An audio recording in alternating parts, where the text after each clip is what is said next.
welcome two special guests that we have today to talk about SEC football. University of Tennessee Chancellor Donde Plowman and University of Tennessee Athletic Director Phillip Fulmer have joined me today to talk more about football time in Tennessee, and as they safely welcome students back to campus and athletes back onto the field. We've already seen success of live venue sports in our state. I was in Bristol a few weeks ago for the NASCAR race where some 25,000 fans attended and saw that race, and then health officials reported weeks later that there were no cases associated with that. So it's important to remember that we can return safely. It's up to us. Minor adjustments like wearing a mask will make that possible.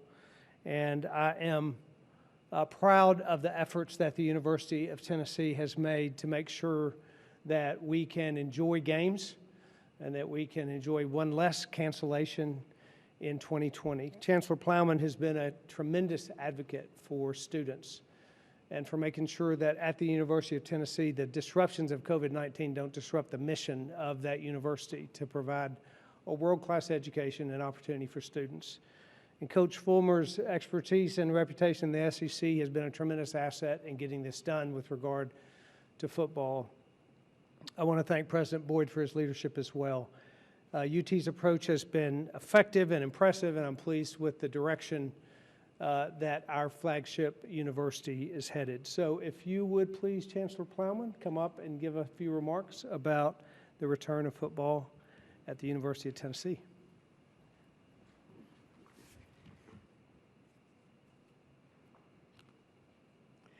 Thank you, Governor, so much. I was excited to come over here. I hadn't thought about the fact of 100 years ago today, so to be standing here in this Capitol at your podium, it's a moment in my life I'll never forget, so thank you. Tennessee football means so much to the people in our state, and we appreciate your partnership and your support. And everyone saw what he was wearing today. So we know you love Auburn, but we're glad that you love Tennessee at the University of Tennessee. I know Athletic Director Phillip Fulmer had conversations with Commissioner Ezell about Bristol, and we want to learn more about the best practices from that experience. We understand it was really good. We appreciate the collaboration and your administration's partnership in sharing the best practices aimed at protecting health and safety for anyone who may enter our stadium. We've said from the beginning that of this health crisis, our primary responsibility at the university is to ensure the health and safety and well-being of our students, faculty, and staff. And within the context of athletics, our focus first and foremost is the health and well-being of our student athletes. At UT, we have strong leadership in the athletic department, and you're going to get to hear from him in just a minute. And we're so fortunate to have in the SEC the really capable leadership of our commissioner, Greg Sankey. He has stressed from the beginning the importance of having a well-developed plan, going slow, being deliberative, learning as we go, and that's what we've done, and it's served the conference well, and we're trying to do the same thing at University of Tennessee. So together with the SEC, we have created a responsible plan and have followed that every step of the way, continuing to adapt and add protocols for our athletes as we learn more.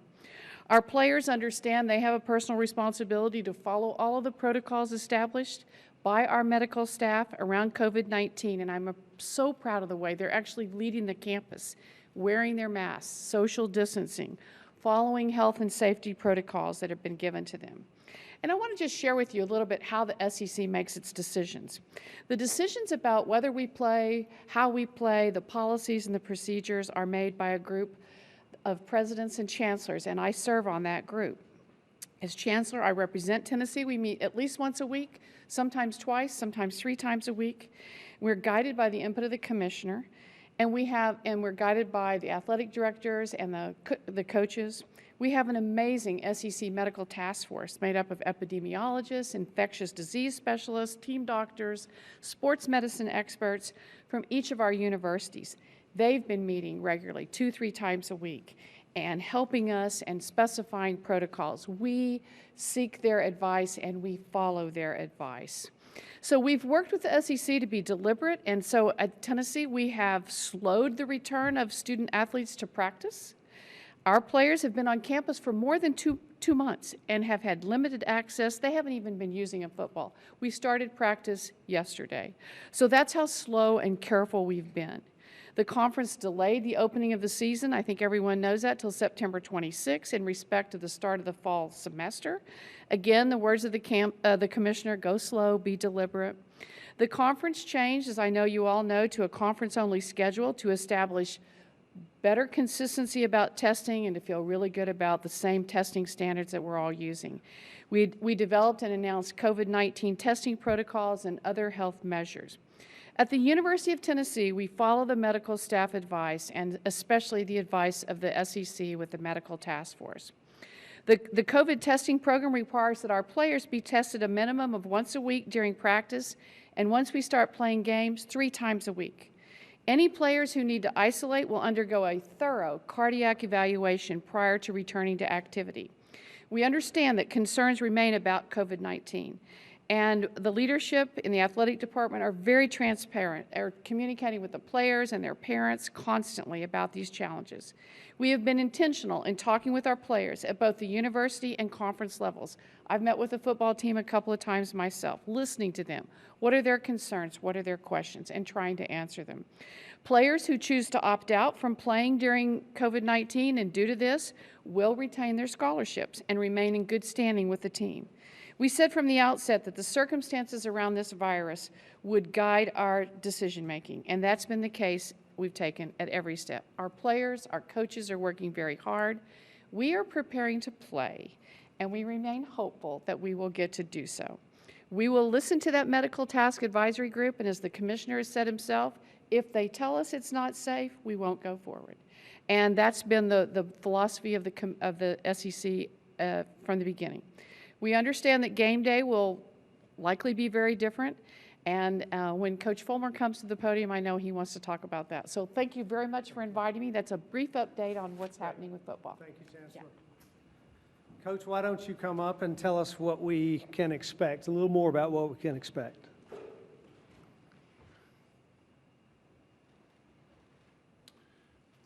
Well, first of all, I want to say how grateful we are to have this opportunity to be here and share time with you, and thank you for the tremendous work that you've done leading us and the state through this challenge of COVID-19. I told some people this morning I've loved being the athletic director for the first 2.5 years. I have not loved the last 4 or 5 months at all. It's been a challenge, but thank goodness for the leadership of Donde Plowman as our chancellor, and she told you most of what I'll repeat some of it probably. The leadership of our governor and our medical staff force that has been right there by our side and leading the way. As Chancellor Plowman said, the Southeastern Conference has taken a very deliberate approach to gather data and to make decisions as they learn more about this virus and how it affects our young people. The health and the safety is paramount to our charge to take care of our young people. Obviously, attendance this fall is one of the discussions that constantly come up. We're grateful for our good friends at Bristol and the efforts that they made to, again, pave the way to some degree for what we're getting ready to do. But obviously, whatever happens, it's clear that the capacity in Neyland Stadium will be reduced if we get to start on time or if it's a later date in the fall or next spring because of social distancing. We're anticipating somewhere around the 25% mark, and we hope to be able to achieve that. Obviously, we need our community and our students and our players. I think our players in all sports have led the way and our coaches have led the way. We need everybody to continue to wear masks and be responsible. The SEC and our local health departments and our state health departments have established outstanding guidelines for us to follow. Obviously, facial coverings will be required at the games, health screening for our employees, our vendors, our contractors along the way. We've gone to mobile ticketing, which means that we will not be handling the tickets back and forth from each other. zone entries so that we can get people to their seats in a more convenient way, that we're not crossing paths with lots of people. Plexiglass at the concessions. Cleaning efforts, we actually have a stadium clean team established for the ball game. So we're looking forward to the start of the season. We're looking at different aspects that go along with Southeastern Conference football, like tailgating, certainly band protocols, and any way that we can, we need to avoid large gatherings. And so we're looking at those as we go along, and my take on it is we probably won't have those. Game day traditions like the Vol Walk and the Band March could very well be unsafe for everybody concerned. So again, we're kind of making the decision that we will probably not have those. One of the questions I know I'll get quickly is the financial impact. Obviously, with social distancing, the reduction of the capacity of who can come to the games, there's a $30 to $40 million loss that's there that we'll have to figure out as we go along. We've been very proactive in the cost-cutting measures since last spring, as we've made 20% cuts in our budgets all across the athletic department, a hiring freeze, and we know that there's more things coming as we deal with the academic side of campus, and try to figure it out. Our medical staff has been tremendous. Dr. Chris Klink and Jason McVeigh have led the way with boots on the ground and have done a tremendous job. We've had 23 cases since May. A good portion of those came right after July the 4th.